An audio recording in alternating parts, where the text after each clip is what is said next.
This is the story of how one man created the corporate, regulatory, and philanthropic systems that define modern capitalism, and why you're still living inside them, whether you know it or not. John D. Rockefeller didn't just become the richest person in American history, he built the template for how monopolies operate, how governments respond to them, and how billionaires give their money away. The companies that came from his empire are worth over $1 trillion today. The business tactics he pioneered are used by Amazon and Google, and the philanthropic model he perfected is copied by every major foundation, from Gates to Bezos. This isn't ancient history, this is the operating system of our economy. The wealth alone is almost incomprehensible. At his peak in 1913, Rockefeller was worth about $900 million, which doesn't sound like much compared to today's billionaires until you adjust for economic share. His wealth represented 2.3% of the entire U.S. economy, and when you calculate it as a percentage of GDP and adjust to today, Guinness World Records puts his net worth at $631 billion. Elon Musk's roughly $250 billion represents about 0.8% of current GDP, which means Rockefeller was nearly 3 times wealthier relative to the economy than the richest person alive today. But the wealth is just the beginning. The system he created is what you can't escape. To understand how he built it, we need to start with the most unlikely origin story in American business history. Born July 8, 1839, on a farm in Richford, New York, John D. Rockefeller had a father who was a con man.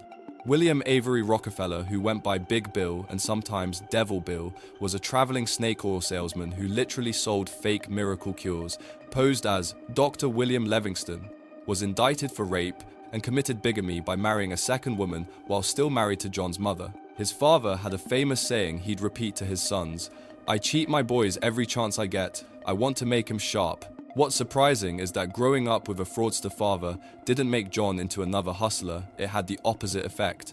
His mother, Eliza, was a devout Baptist who taught him willful waste makes woeful want, and John became almost pathologically honest and methodical. Reserved and introverted, he never lost his temper publicly and kept such a rigid schedule that people said you could set your watch by what he was doing.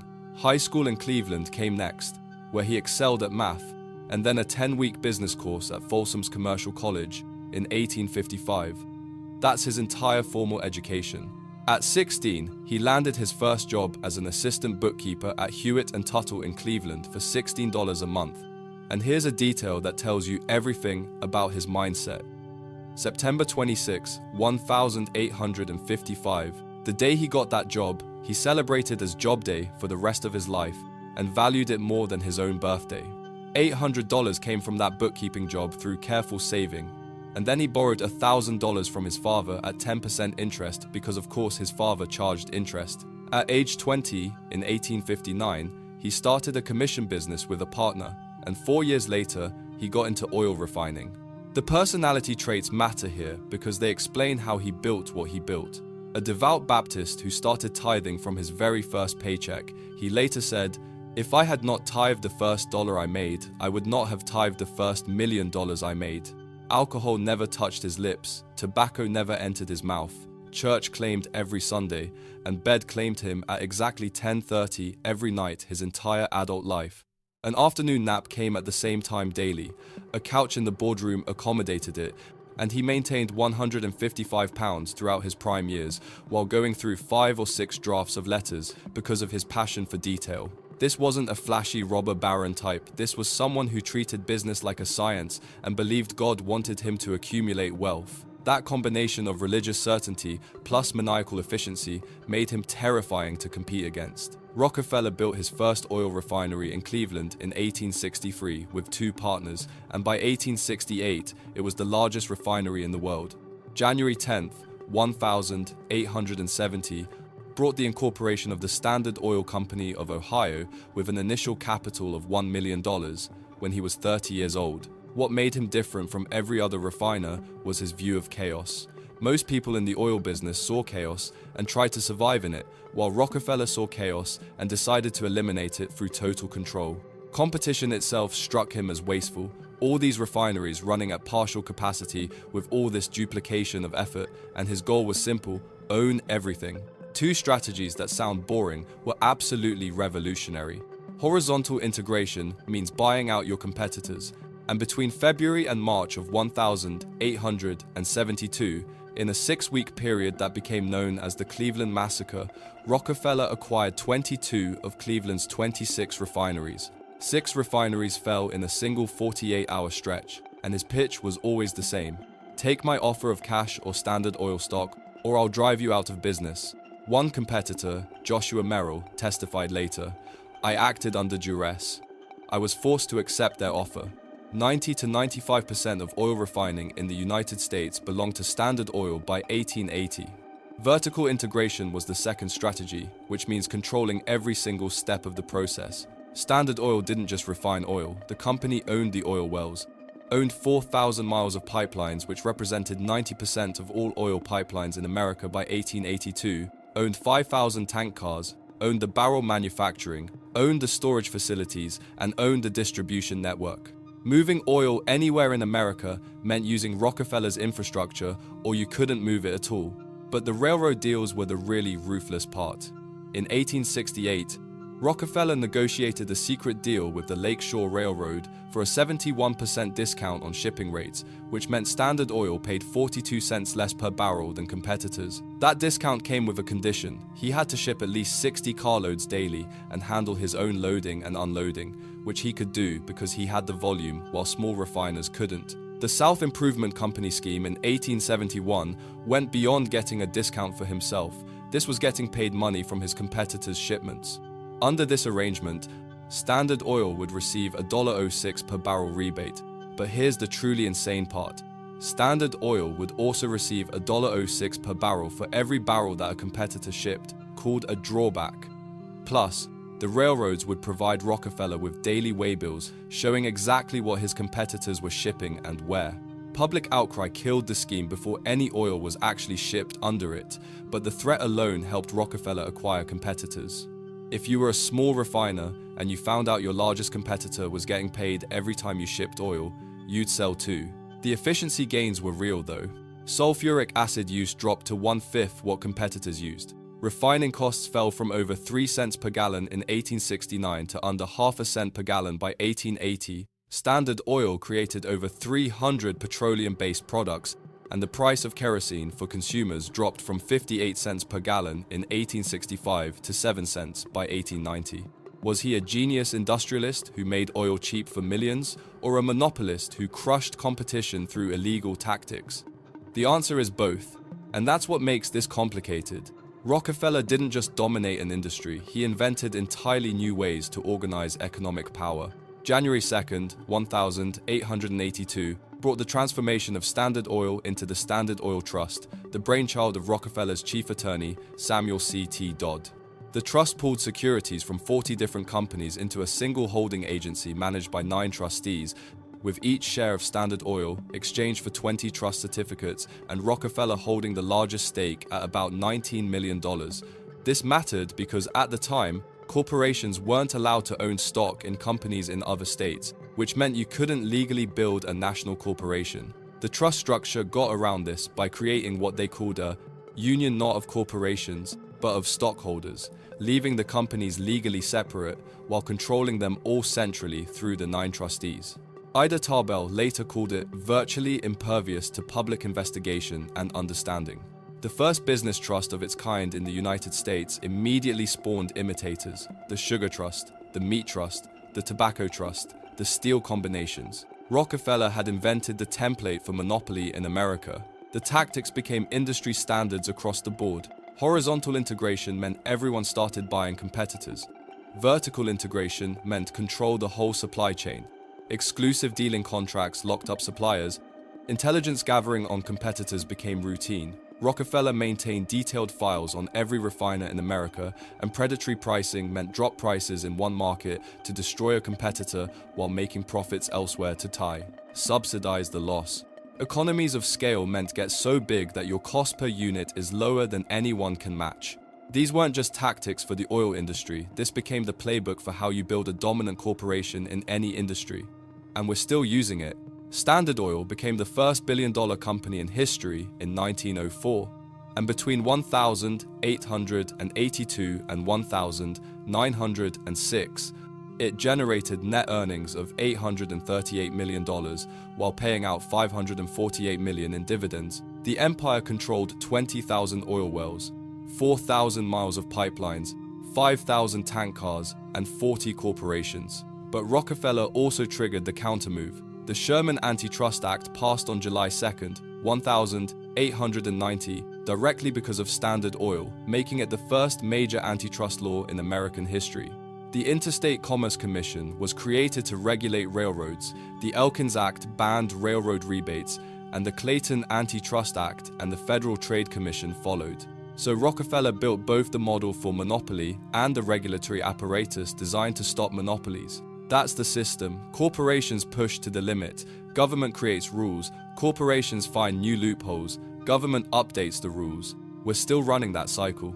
The government filed an antitrust suit against Standard Oil in 1906, and 5 years later, on May 15, 1911, the Supreme Court ruled 8-1 that Standard Oil had violated the Sherman Act through monopolization and illegal methods including secret rebates, blocking pipeline access, predatory pricing, spying, and bribery. The court ordered the company broken into 34 separate entities: Standard Oil of New Jersey, Standard Oil of New York, Standard Oil of California, Standard Oil of Indiana, Standard Oil of Ohio, and 29 others, each required to operate independently. What's supposed to happen when you break up a monopoly is that the pieces become less valuable, competition returns, prices drop, and consumers win. What actually happened was Rockefeller owned about 25% of Standard Oil before the breakup, and after the breakup, he received 25% of the stock in each of the 34 successor companies. Once the uncertainty of the court case lifted, every single one of those stocks shot up in value. His stake was worth $200 to $300 million before the breakup, but by 1913, 2 years after the breakup, his personal wealth reached about $900 million. The breakup roughly tripled his net worth, which means the punishment made him the richest man in the world by an even larger margin. Those 34 companies are still here. Standard Oil of New Jersey and Standard Oil of New York merged and became ExxonMobil with a current market cap of about $497 billion. Standard Oil of California became Chevron at $280 to $300 billion. Standard Oil of Indiana became part of BP through Amoco. Ohio Oil became Marathon, which was acquired by ConocoPhillips. Continental Oil became ConocoPhillips at about $140 billion, and Atlantic Refining became Marathon Petroleum at about $50 billion. Add up just the direct descendants of Standard Oil, and you're looking at well over $1 trillion in market capitalization, and that's not counting the indirect influence. Saudi Aramco, often called the world's most valuable company, traces its origins to a partnership with Standard Oil of California in the 1930 seconds. The system was too big to kill. You broke it into 34 pieces, and it just created 34 new giants. While Rockefeller was building this monopoly, he was also giving away unprecedented amounts of money. Tithing began from his very first paycheck at age 16, 10% like clockwork, and as his wealth grew, so did his giving. By the time he died in 1937, he had given away about $540 million, which in today's money is over $6 billion, and represented more than 90% of his wealth. But the amount wasn't the revolutionary part, it was how he did it. Funding for the University of Chicago began in 1889, with about $35 million flowing over 2 decades, and he called it the best investment I ever made. The Rockefeller Institute for Medical Research came in 1901, which became Rockefeller University and has produced 26 Nobel laureates.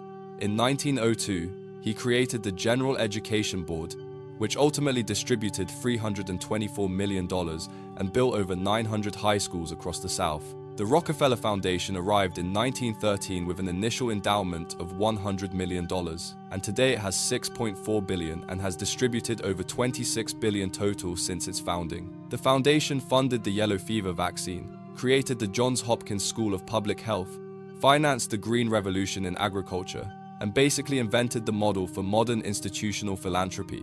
His advisor, Frederick T. Gates, no relation to Bill Gates, but think about that name, developed what they called scientific philanthropy.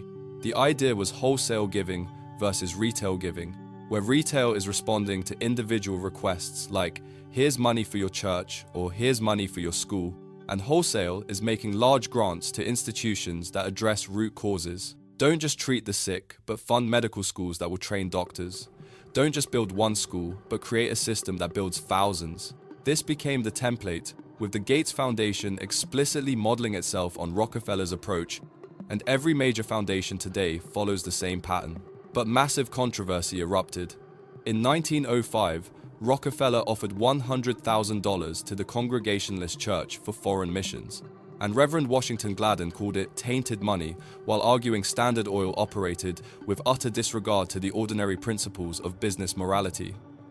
The church kept the money but quietly agreed not to accept future controversial donations. The debate was simple. Can you make money through ruthless, arguably immoral business practices and then buy redemption through charity? Is that justice, or is that just power deciding how it wants to be remembered? We're still having that exact debate today with the Sackler family and tech billionaires. Those Standard Oil successor companies aren't historical footnotes. As of December 2024, ExxonMobil has a market cap of about $497 billion. Chevron sits around $280 to $300 billion. ConocoPhillips is about $140 billion, and Marathon Petroleum is about $50 billion. These companies still dominate global energy markets, which means every time you fill up your car, there's a decent chance you're enriching the direct descendants of Rockefeller's empire. The corporate structures he pioneered are everywhere. The holding company structure that Standard Oil of New Jersey used after 1899 is the model for Berkshire Hathaway, for Alphabet, for every modern conglomerate. Vertical integration lives on when you look at Amazon. They own the cloud infrastructure through AWS, the marketplace, the logistics network, the delivery system, and now they're making the products themselves, controlling the entire supply chain, just like Rockefeller did.